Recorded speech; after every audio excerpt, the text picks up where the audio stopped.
me it's pointing toward. I'm not worried, I'll follow reward. You pop my head open like a gun. And pop his head open like a gun.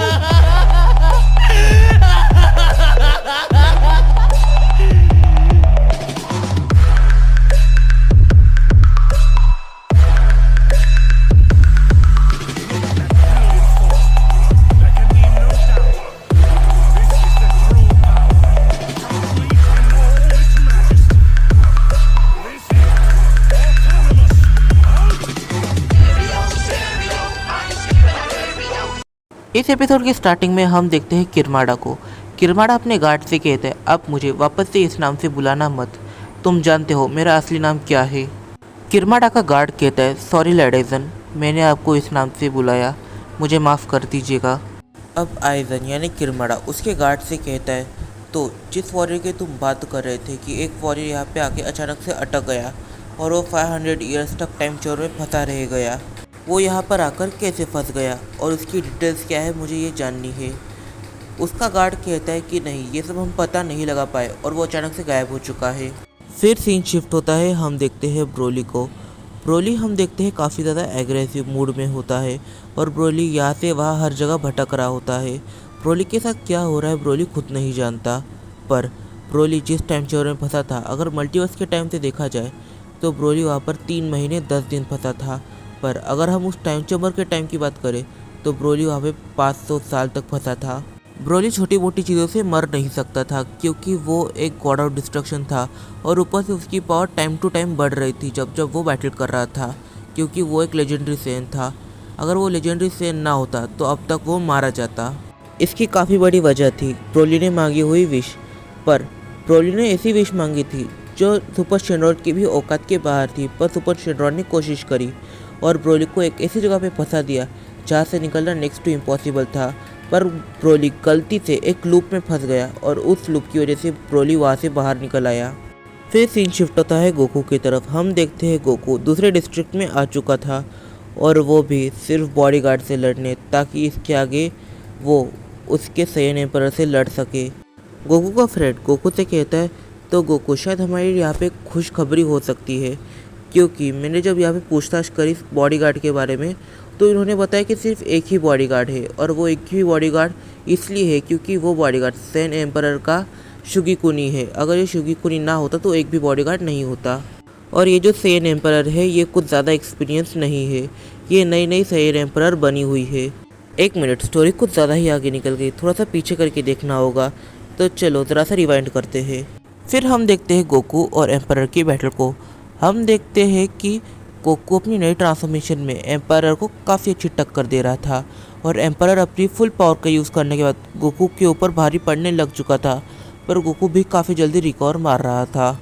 इस battle को कौन जीतेगा कोई भी नहीं बता पा रहा था। बैटल के दौरान सैन एम्परर की की ब्लास्ट कुछ ज़्यादा ही तेज़ और पावरफुल हो रहे थे। गोकू एक पल के लिए हैरान हो चुका था।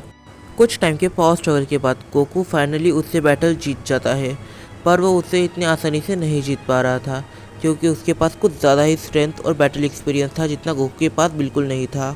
गोकू की जो नई ट्रांसफॉर्मेशन है इसका भी टोन वही था, ब्लैक एंड गोल्डन कलर का। ये ट्रांसफॉर्मेशन कुछ ज़्यादा ही डेडली थी और काफ़ी ज़्यादा बैडएस लग रही थी और इसमें उसके बाल कुछ ज़्यादा ही बड़े हो चुके थे, जैसे कि गोहान बीस्ट के हो जाते हैं। उसके आजू बाजू का इलेक्ट्रिक चार्ज, इसकी क्या ही बात करें, पर फिर भी ये ट्रांसफॉर्मेशन गोकू की पावर को पिछले फॉर्म से बस 50% ही ज़्यादा बढ़ाती है। जैसे ही सैयन एम्परर हार जाता है, सैयन एम्परर खुद के छोटे से गिल्ट में चला जाता है। फिर सैयन एम्परर कहता है, चलो आज तुम मुझे मार दो और मेरी सारी पावर एब्जॉर्ब कर लो, पर 12 सैयन एम्परर में से कोई एक तो होगा ही जो तुम्हें ख़त्म कर देगा। वो गोकू के हाथ से मरने के लिए तैयार खड़ा था। वो ये सोच रहा था कि गोकू उसे कब मारेगा, पर गोकू उसे नहीं मारता। इसकी वजह से सैयन एम्परर कुछ ज़्यादा ही शॉक होता है क्योंकि गोकू के पास ये चांस है सैयन एम्परर को जान से मारने का। सैयन एम्परर को लगा कि गोकू एक तो उसकी पोजीशन लेने आया है, वरना सारे सैयन एम्परर्स को मारना चाहता है या और उनकी पावर एब्जॉर्ब करना चाहता है।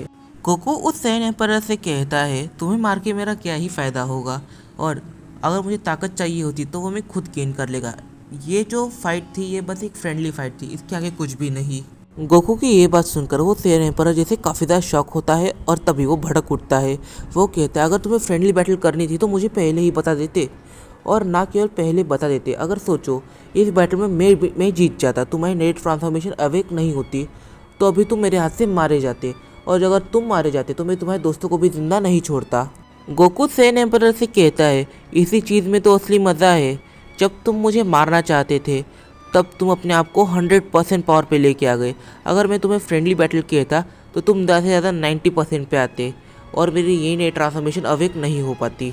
सैन एम्परर गोकू से कहता है, मैं अपने लाइफ में काफ़ी सारे सनकी लोगों से मिल चुका हूँ, पर तुम्हारे जैसा सनकी मैंने कभी नहीं देखा था।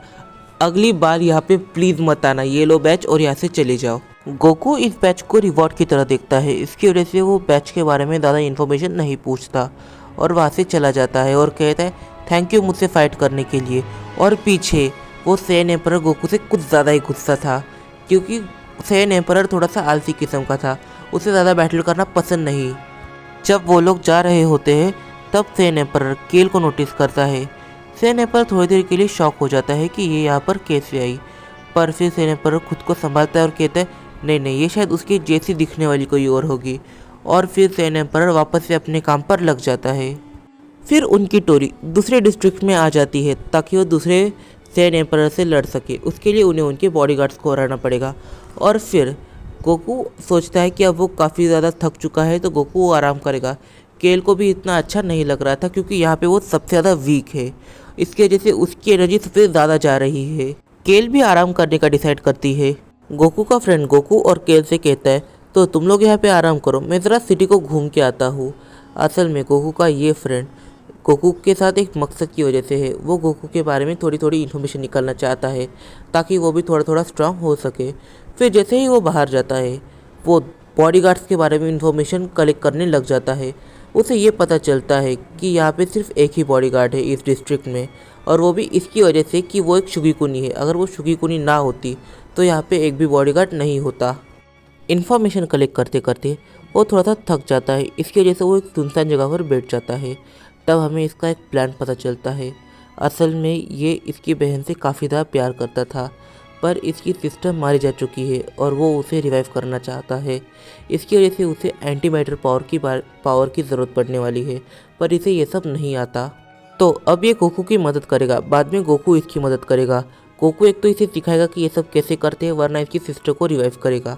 फिर वो सेयन जिस होटल में गोकू की टीम स्टे कर रही होती है उस होटल में वापस से चला जाता है। वो सेयन केल के लिए और गोकू के लिए छोटा सा गिफ्ट लेकर जाता है। जब वो सेयन अपने होम स्टे पर पहुंचता है वो देखता है कि केल बाहर ही बैठी हुई थी। केल चांद को देख रही थी क्योंकि उसे अपनी फैमिली की काफ़ी ज़्यादा याद आ रही थी। जब गोकू का फ्रेंड बालकनी में देखता है तब वो देखता है गोकू को। गोकू एक जगह पे खड़ा होता है। गोकू अपने फ्रेंड से कहता है तुम्हें थोड़ा सा जल्दी आना चाहिए था, तुम्हें ऐसे लेट नहीं आना चाहिए, हम लोग तुम्हारा इंतज़ार कर रहे थे, चलो अभी हम खाना खा लेते हैं। गोकू का फ्रेंड समझ जाता है कि केल और गोकू अभी तक बस उसका ही इंतज़ार कर रहे होते हैं। वो केल को गिफ्ट देने जाता है। केल उससे कहती है तुम थोड़ी देर यहाँ पे बैठ जाओ, तुम्हें देखकर मुझे मेरे बड़े भाई की याद आती है। ये वर्ड सुनते ही वो थोड़ा सा इमोशनल हो जाता है। वो केल से कहता है मैं तुम्हें थोड़ी देर में ज्वाइन करता हूँ, मैं गोकू को उसका गिफ्ट देकर आता हूँ। फिर वो गोकू को भी उसका गिफ्ट देकर आने लगता है, पर गोकू उसे कहता है तो तुम खाना खा लो। फिर वो सेयन कहता है रुको मैं केल को बुला के आता हूँ। फिर वो केल को बुलाता है और कहता है पहले हम खाना खा लेते हैं, फिर हम चांद को देखेगा तो चलेगा ना। केल उसकी बात को मान जाती है और एक जगह पर जाकर शांति से बैठ जाती है और अपना खाना खाने लगती है। फिर जब उन दोनों का खाना खत्म हो जाता है तब वो लोग चांद को देखने बैठ जाते हैं। वो दोनों एक दूसरे के साथ काफ़ी सारी गॉसिप करते हैं, एक दूसरे के साथ काफ़ी सारी ऐसी चीज़ों पर डिस्कशन करते हैं जो उन लोगों के लिए काफ़ी ज़्यादा नई थी। केल उसे टूर्नामेंट ऑफ पावर के बारे में बताती है। वो बताती है कि एक मॉडल की ऐसी बैटल जिसके अंदर लोग जान भी लेने को तैयार थे, सारे ही यूनिवर्सेस की जान दांव पर लग गई थी। फिर केल उसे कुछ पर्सनल लाइफ के बारे में बताती है। वो बताती है कि उसकी एक सिस्टर भी है, उसका नाम कलीफला है। फिर वो उसे काबा के बारे में बताती है। वो बताती है कि ये एलाइट क्लास सेन है पर फिर भी ये हमसे अच्छे से रहता है। एलाइट क्लास सुनने के बाद गोकू का फ्रेंड ज़्यादा शॉक होता है। वो केल से एलाइट क्लास के बारे में पूछता है। फिर केल उसे बताती है कि हमारे यहाँ सेयन्स के 2 टाइप होते हैं, एक एलाइट क्लास सेन और एक है लोअर क्लास सेन। फिर गोकू का फ्रेंड बताता है कि उसकी इस दुनिया में एलाइट क्लास और लोअर क्लास ऐसा कोई भी क्लास नहीं है, ऐसा कोई भी टाइप एग्जिस्ट नहीं करता, सारे ही सेयन सेम कैटेगरी से बिलोंग करते हैं।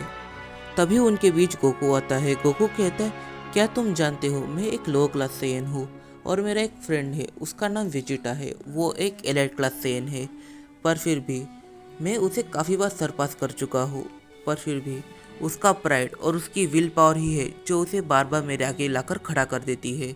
इनके डिस्कशन में देखते देखते सुबह हो जाती है।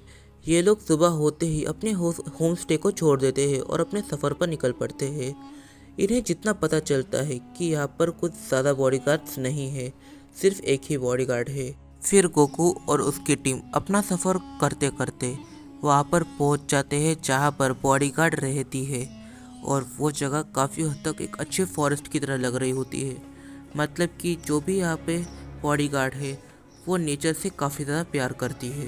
फिर वो लोग उस टेंपल पर जाते हैं जिस टेंपल का उन्हें पता बताया गया था। उस टेंपल पर पहुंचते ही वो देखते हैं कि ये टेंपल भी कुछ ज़्यादा ही सुंदर है और काफ़ी ज़्यादा एंशिएंट टाइम से लग रहा है। फिर जब गोकू उसे चैलेंज कर देता है तब वो उन्हें एक ऐसी जगह पर लेके जाती है जो बैटल करने के लिए बनी हुई थी। यहाँ पर कोई भी डिस्ट्रक्शन होता है तो फिर उसे ठीक करने की ज़रूरत नहीं है, वो खुद ही ठीक हो जाएगा। ये जगह मैजिकल है, बोले ऐसा तो चलेगा। फिर हम देखते हैं उस डिस्ट्रिक्ट की एक लौती बॉडीगार्ड को, और वो है शुगी कुनी। उसका नाम अभी तक रिवील नहीं हुआ है, पर ये काफ़ी ज़्यादा पावरफुल है। तुम इसे जी के लेवल पर कंपेयर कर सकते हो, ये जी जितनी ही पावरफुल है। तभी उसकी नज़र केल पर जाती है। जैसे ही उसकी नज़र केल पर जाती है, थोड़ी देर के लिए वो थोड़ी सी डर सी जाती है। फिर वो गोकू से कहते, हम अभी बैटल नहीं करेंगे, हम बैटल बाद में स्टार्ट करेंगे। तुम इतने दूर से आए हो तो ज़रा सा आराम कर लो, और तुम्हारे दोस्त भी यहाँ पे आराम कर सकते हैं। तो इस वीडियो में काफ़ी सारे सवाल निकल के आते हैं, जैसे कि हम 2-3 एपिसोड से देख ही रहे हैं कि केल के साथ क्या क्या चीज़ें हो रही है। क्या केल यहाँ पे पहले भी एक बार विजिट कर चुकी है? इन सारे सवालों के जवाब हम जानेंगे अपने आने वाले कुछ वीडियोस में। तब तक के लिए बाय बाय, और मुझे इंस्टाग्राम पे फॉलो ज़रूर से कर लेना, लिंक नीचे डिस्क्रिप्शन में दिया हुआ है। कल मैं 30 कमेंट्स का एम दिया था, आपने काफ़ी जल्दी कंप्लीट कर लिया, इसके लिए आज की वीडियो थोड़ी सी बड़ी है, पर आज की वीडियो का लाइक एम है 500 लाइक्स, ये तो कंप्लीट होने ही नहीं वाला। अगर वीडियो पसंद आए तो वीडियो कर दे लाइक और चाहे कर दे सब्सक्राइब, और इस वीडियो को अपने फ्रेंड के साथ शेयर भी कर देना, और एक अच्छा सा कमेंट ज़रूर से करना। तो मिलते हैं अपनी अगली वीडियो में।